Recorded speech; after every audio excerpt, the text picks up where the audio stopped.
Friends नमस्कार আজি আকৌ আপোনালোকৰ কাৰণে এটা নতুন ভিডিঅ' লৈ আহিছোঁ আৰু এই ভিডিঅ'ত মই আপোনালোকক দেখুৱাম মই মোৰ গাহৰিৰ কাৰণে মই কেনেকৈ দানা বনাওঁ দানাত কি মিক্স কৰি বনাওঁ আৰু খিজোৱা দানাত এক্সট্ৰা কি বস্তু মিক্স কৰি খোৱালে গাহৰিটো সোনকালে ডাঙৰ হৈ যায় এই বিষয়টো আমি আলোচনা কৰিম তো ফ্ৰেন্ডছ ভিডিঅ'টো আৰম্ভৰ পৰা শেষলৈকে চাই থাকিব এটো চাই লওক ফ্ৰেন্ডছ এটো মোৰ মাংস কটা দা হয় আজি মই এই মাংস কটা দাৰেই মই দানা কাটি আছো এটো আপোনালোকে দেখা পাই আছে এটো চাই লওক এটো ভীমকল হয় ইয়াক আঠিয়া কল বুলিও কোৱা হয় তো আপোনালোকে জানে গাহৰিৰ কাৰণে এটো খুবই পুষ্টিকৰ দানা হয় ইয়াত প্ৰচুৰ পৰিমাণে ক্যালসিয়াম আয়ৰন আদি ভিটামিনস থাকে তো দানাতে এটো আঠিয়া কল বনাই খোৱালে মানে গাহৰিটো সোনকালে বাঢ়ি যায় তো যেহেতু আজিকালি কচু পোৱা নাযায় কচু ওলোৱা নাই তো এদৰে মই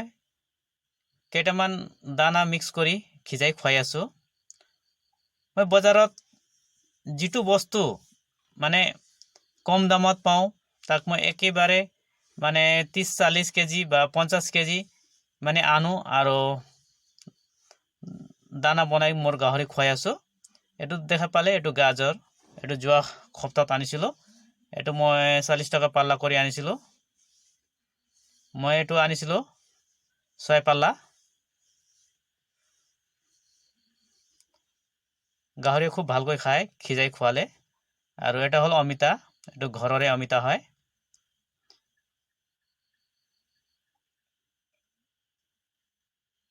পাঁচটামান গছ আছে অমিতাৰ তাৰে পৰা মই মানে দানা হিচাপে খুৱাই আছো খিজাইখিনি গাহৰি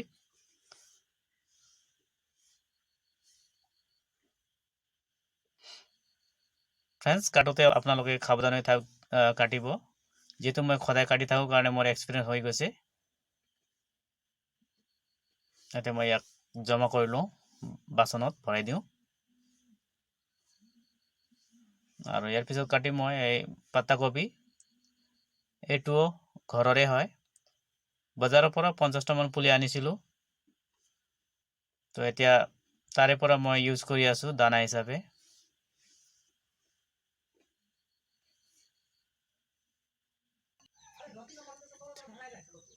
তো এতিয়া মই ইয়াত 1 কেজি মান চাউল ভৰাই দিম বাচনত ফ্ৰেন্ডছ এতিয়া চাই লওক মোৰ গাহৰিটো বইল হৈ আছে ফ্ৰেন্ডছ মই আপোনালোকক কৈছিলো খিজোৱা দানাৰ লগত কি এক্সট্ৰা বস্তু মিক্স কৰি খোৱালে গাহৰিটো সোনকালে ডাঙৰ হয় সেই বস্তুটোৰ নাম হল সাপৰ আমাৰ ইয়াত মাৰ্কেটত 30 টকা পাৰ কেজি হিচাপে পোৱা যায় তো বহুতো মুখৰ পৰা শুনিবলৈ পোৱা গৈছে যে মোৰ গাহৰি পোৱালি কিনা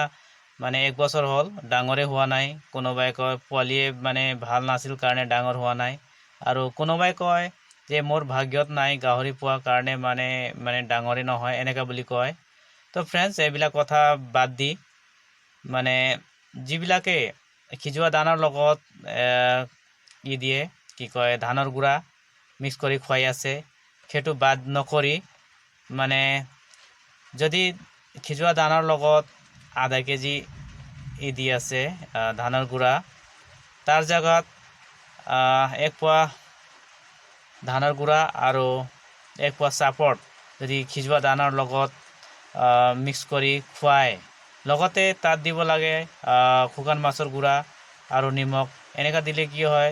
মানে গাহৰিয়ে খাই খুব ভাল পায় আৰু বেছিকৈ খাব তো এনেদৰে দিলে কি হয় গাহৰটো কম সময়তে সোনকালে ডাঙৰ হৈ আহে আৰু গাহৰি পালকসকল লাভালাভ হ'ব পাৰিব ফ্ৰেন্ডছ এবাৰ চাই লওক মোৰ ফাৰ্মখনৰ অৱস্থা একেবাৰে বেয়া হৈ গৈছে মানে কি কওঁ ফ্লোৰটো প্লাষ্টাৰ কৰা নাছিল কাৰণে আৰু ইফালে 2 সপ্তাহ মান হল একেৰাহে বৰষুণ দি আছে কাৰণে চাৰিওফালে বোকা হৈ গ'ল কাৰণে বহুত অসুবিধা হৈ আছে এই আমাৰ বালি আৰু বেলেগ জায়গা থোৱা আছে চিপস সিমেন্ট ফাৰ্মখনৰ ফ্লোৰ প্লাষ্টাৰ কৰি পাকাৰ বনাম বুলি মানে অনা হৈছে যদিও বতৰ বিয়াৰ কাৰণে মানে কামটো স্টাৰ্ট কৰিব পৰা নাই তো ফ্ৰেন্ডছ মই আপোনালোকক মোৰ ফাৰ্মখন যদি মই বনাও তেতিয়া মই আপোনালোকক নিশ্চয় দেখুৱাম নেক্সট ভিডিঅ'ত তো ফ্ৰেণ্ডছ আজিৰ এই ভিডিঅ'ত ইমানেই। তো ভিডিঅ'টো ভাল লাগিলে লাইক শ্বেয়াৰ আৰু কমেণ্ট কৰিবলৈ নাপাহৰিব। তো ফ্ৰেণ্ডছ আজিৰ ভিডিঅ'ত ইমানেই। আকৌ লগ পাম আন এটা নতুন ভিডিঅ'ত। তেতিয়ালৈকে সুস্থ থাকক, সুৰক্ষিত থাকক। ধন্যবাদ।